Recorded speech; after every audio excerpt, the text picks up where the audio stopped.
YCP అధినేత అన్న జగన్మోహన్ రెడ్డికి ఏపీ కాంగ్రెస్ అధ్యక్షురాలు చెల్లెలు షర్మిల సూటి ప్రశ్నలు సంధించారు. వ్యక్తిగత కక్షలతో జరిగిన హత్యను నిరసిస్తూ ఢిల్లీలో ధర్నా చేస్తానని చెప్పడానికి సిగ్గు లేదా అంటూ ఘాటు వ్యాఖ్యలు చేశారు. అసెంబ్లీలో బిల్లులపై కనీసం చర్చ జరగనివ్వరా అంటూ ప్రశ్నించారు. ఆమె జగన్తో పాటు చంద్రబాబు పైన షర్మిల విమర్శలు చేశారు. మరి జగన్మోహన్ రెడ్డి గారు హత్య రాజకీయాలు చేశారు, గొడ్డలి రాజకీయాలు చేశారు. హత్య చేయించిన వాళ్ళతో భుజాలు రాసుకొని తిరిగారు. సొంత చెల్లెళ్ళకే వెన్నుపోటు పొడిచారు. 5 కోట్ల మంది ఆంధ్ర రాష్ట్ర ప్రజలకు బీజేపీ పార్టీకి ప్రత్యేక హోదాను తాకట్టు పెట్టారు.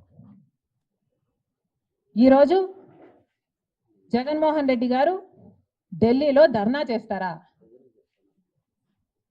ప్రత్యేక హోదా కోసం ఎందుకు చేయలేదండి ధర్నాలు? 5 సంవత్సరాల మీద అధికారంలో ఉన్నారు కదా, మరి ఢిల్లీలో మీరు ప్రత్యేక హోదా కోసం ఎన్నిసార్లు ధర్నాలు చేశారు? ప్రత్యేక హోదా అసలు ఊసే లేకుండా చేశారు కదా. ప్రత్యేక హోదా గురించి మీరు ఏ రోజు పట్టించుకోలేదు, పోలవరం గురించి మీరు ఏ రోజు పట్టించుకోలేదు, రాజధాని గురించి అని చెప్పి 3 రాజధానులను కన్ఫ్యూజ్ చేశారు.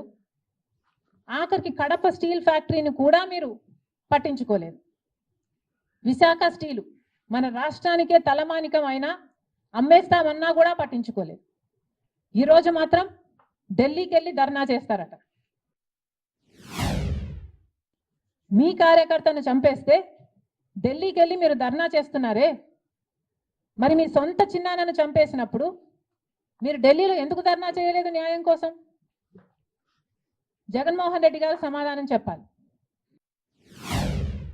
ఒకవైపు ఇక్కడ అసెంబ్లీ జరుగుతుంది. అసెంబ్లీ జరుగుతున్న సమయంలో మీరు అసెంబ్లీలో ఉండకుండా ఉండే ధైర్యం మీకు లేక ఇలా సాకులు వెతుక్కొని మీరు ఢిల్లీ వెళ్తామంటున్నారే. అంటే అసెంబ్లీలో ఏ బిల్లు ప్రవేశపెట్టినా అది ప్రజలకు వ్యతిరేకమైన అది పాస్ అయిపోవాలనా? మీరు ఉన్నదే 11 మంది. కనీసం ఆ బిల్స్ మీద డిస్కషన్ మీకు అవసరం లేదా? మీరు కొట్లాడాల్సిన అవసరం లేదా? ఏం ఆలోచన చేస్తున్నారు జగన్మోహన్ రెడ్డి గారు? అసలు ఈ వెనుకొండలో జరిగిన హత్య కూడా పొలిటికల్ మర్డర్ ఇది కానే కాదు, ఇది వ్యక్తిగత మర్డర్ అని కూడా అంటున్నారు కదా. మేము ఏదో సాక్షి మీడియానో లేకపోతే టీడీపీ మీడియానో పట్టుకొని మాట్లాడడం లేదు. మా ఎంక్వైరీలు మేము చేసుకొని న్యూట్రల్ మీడియాతో లోకల్గా మేము మాట్లాడిన తర్వాత మేము వచ్చిన కన్క్లూషన్ ఏమిటి అంటే ఇది వ్యక్తిగత మర్డర్. మొన్నటి వరకు కూడా హత్య చేసిన వాళ్ళు, హత్య గురైన వాళ్ళు ఇద్దరు వైసీపీతోనే ఉన్నారు. మరి అలాంటప్పుడు ఇది పొలిటికల్ మర్డర్ ఎలా అవుతుంది?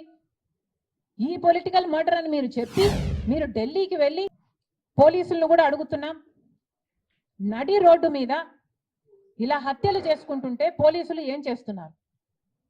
ఆంధ్ర రాష్ట్ర పోలీసులుగా మీ బాధ్యత కాదా లా అండ్ ఆర్డర్ మెయింటైన్ చేయడం?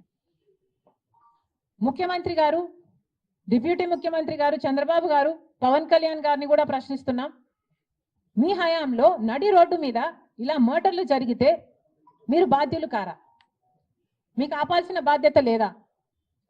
లా అండ్ ఆర్డర్ ఉన్న చంద్రబాబు గారు సంవత్సరానికి 1,00,000 కోట్లు ఇస్తే మా అవసరాలన్నీ తీరుతాయి నెక్స్ట్ 5 సంవత్సరాలకి అన్నట్టుగా మాట్లాడినట్లుంది.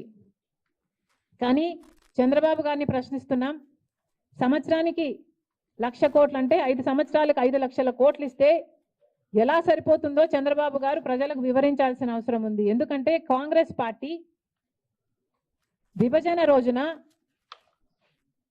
అన్ని హామీలకు మనీ ఈక్వలెంట్గా ట్రాన్స్లేట్ అయితే కనీసం 12 నుంచి 15 లక్షల కోట్ల రూపాయలు విలువ చేస్తాయి ఆంధ్ర రాష్ట్ర విభజన హక్కులు హామీలు అన్నీ కలిపి అని ఒక అంచనా వేస్తే చంద్రబాబు గారు మాత్రం సంవత్సరానికి 1,00,000 కోట్లు ఇవ్వండి మేము సర్దుకుంటాం అన్న రీతిలో మాట్లాడడం సబబేనా?